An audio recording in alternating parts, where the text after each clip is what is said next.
സ്ഥാനാർത്ഥി നിർണയ ചർച്ചകൾ സജീവമാക്കി മുന്നണികൾ. സീറ്റ് വിഭജനം പൂർത്തിയാക്കിയാലുടൻ സ്ഥാനാർത്ഥി പ്രഖ്യാപനത്തിലേക്ക് കടക്കാനാണ് നീക്കം. ബിജെപിയുടെ തെരഞ്ഞെടുപ്പ് മുന്നൊരുക്കങ്ങൾ ചർച്ച ചെയ്യാൻ കേന്ദ്ര ആഭ്യന്തരമന്ത്രി അമിത്ഷാ ഇന്ന് തലസ്ഥാനത്തെത്തുകയാണ്. നാളെ നടക്കുന്ന ബിജെപി നേതൃയോഗത്തിലും NDA യോഗത്തിലും പങ്കെടുക്കും. ഹരി മോഹൻ വിവരങ്ങളുമായി. ഹരി, ഇന്നെപ്പോഴാണ് അമിത്ഷാ തലസ്ഥാനത്തെത്തുന്നത്? സ്ഥാനാർത്ഥി നിർണയ ചർച്ചകൾ അമിത്ഷായുടെ നേതൃത്വത്തിലാകുമോ നടക്കുക? അങ്ങനെയെങ്കിൽ വളരെ പെട്ടെന്ന് തന്നെ ആ പ്രഖ്യാപനം ഉണ്ടാകും.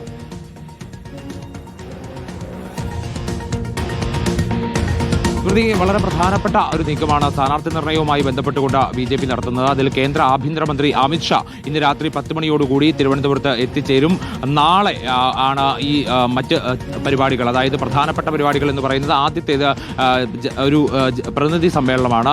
BJPയുടെ പ്രതിനിധി സമ്മേളനം അത് ഔദ്യോഗികമായി ഉദ്ഘാടനം ചെയ്യുന്നത് അമിത്ഷായാണ്. പക്ഷേ വൈകുന്നേരത്തോടു കൂടിയാണ് തെരഞ്ഞെടുപ്പ് ഒരുക്കങ്ങളുമായി ബന്ധപ്പെട്ടുകൊണ്ടുള്ള ആദ്യത്തെ യോഗം ചേരുന്നത്. അത് NDA നേതൃയോഗമാണ്. ആദ്യം വൈകുന്നേരം 4 മണിയോടുകൂടി ചേരുക. അതിനുശേഷം BJP കോർ കമ്മിറ്റി യോഗവും നടക്കും. ആ കോർ കമ്മിറ്റി യോഗത്തിലും അമിത്ഷാ പങ്കെടുക്കുമെന്നുള്ളതാണ് വളരെ പ്രധാനപ്പെട്ട ഒരു കാര്യം. അതായത് BJP തെരഞ്ഞെടുപ്പ് ഒരുക്കങ്ങളിലേക്ക് കടക്കുന്നതിന്റെ ആദ്യപടി എന്നോണമാണ് അമിത്ഷാ പങ്കെടുക്കുന്ന ഈ 2 യോഗങ്ങളും നടക്കുക എന്നുള്ളത്. അതിൽ ഏറ്റവും പ്രധാനമായിട്ട് നോക്കിക്കാണേണ്ടത് ഒരു മിഷൻ 40 എന്ന് പറയുന്ന ഒരു പുതിയ ഒരു നിയമസഭാ തെരഞ്ഞെടുപ്പിന് മുന്നോടിയായിട്ടുള്ള ഒരു പുതിയ പദ്ധതിക്ക് BJP രൂപം കൊടുത്തിട്ടുണ്ട്. നേരത്തെയൊക്കെ തന്നെ A+A കാറ്റഗറി, B+ കാറ്റഗറി അടക്കമുള്ള ഇങ്ങനെ സീറ്റുകൾ വിഭജിച്ചുകൊണ്ട് അങ്ങനെ സ്ഥാനാർത്ഥി നിർണയം പ്രഖ്യാപിക്കുകയായിരുന്നു പ്രധാനപ്പെട്ട ഒരു നയപരിപാടിയായി BJP ആസൂത്രണം ചെയ്തിരുന്നത്. പക്ഷേ ഇത്തവണ അത് അങ്ങനെയല്ല.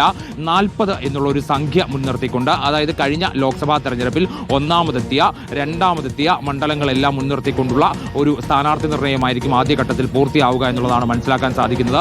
അതിനകത്ത് 35,000-ഓളം വോട്ടുകൾ നേടിയിട്ടുള്ള മണ്ഡലങ്ങളാണ് ഏറ്റവും പ്രധാനമായിട്ട് കേന്ദ്രീകരിക്കുന്നത്. അവിടങ്ങളിൽ സ്ഥാനാർത്ഥികളെ പ്രഖ്യാപിക്കുക. അതിൽ ഏറ്റവും പ്രധാനപ്പെട്ട മണ്ഡലങ്ങളായി ചൂണ്ടിക്കാണിക്കപ്പെടുന്നത് തിരുവനന്തപുരത്തെ 4-5 മണ്ഡലങ്ങൾ നിലവിൽ ഉണ്ട്. തിരുവനന്തപുരത്ത് നേമം, വട്ടിയൂർക്കാവ്, കഴക്കൂട്ടം, തിരുവനന്തപുരം സെൻട്രൽ, കാട്ടാക്കട അടക്കമുള്ള മണ്ഡലങ്ങളിൽ ശ്രദ്ധ കേന്ദ്രീകരിക്കാനാണ് ഒരുങ്ങുന്നത്. ഒപ്പം തന്നെ മറ്റ് ചില മണ്ഡലങ്ങൾ കൂടിയുണ്ട്. മണലൂർ, ഒല്ലൂർ, തൃശൂർ, നാട്ടിക, പുതുക്കാട്, ഇരിങ്ങാലക്കുട മണ്ഡലങ്ങളുണ്ട്. കോവളം, നെയ്യാറ്റിങ്കര, ഹരിപ്പാട്, കായംകുളം, പാലക്കാട് അടക്കമുള്ള മണ്ഡലങ്ങളുണ്ട്. ഇവിടങ്ങളിൽ ശക്തരായ സ്ഥാനാർത്ഥികളെ അണിനിർത്തിക്കൊണ്ട് മുന്നോട്ട് പോവുക എന്നുള്ളതാണ്. സംസ്ഥാന നേതാക്കളെ തന്നെ മത്സരത്തിൽ ഇറക്കുക എന്നുള്ളതാണ്. നേതാക്കളെല്ലാം തന്നെ സ്ഥാനാർത്ഥികളാകുമോ? നേതാക്കൾ ആവശ്യപ്പെട്ട സീറ്റ് തന്നെ ലഭിക്കുമോ എന്ന് തുടങ്ങിയ ഉദ്യോഗമൊക്കെ അവിടെ നിൽക്കുകയാണ്. ഏതായാലും അമിത്ഷാ ഇന്ന് തലസ്ഥാനത്തെത്തുന്നു.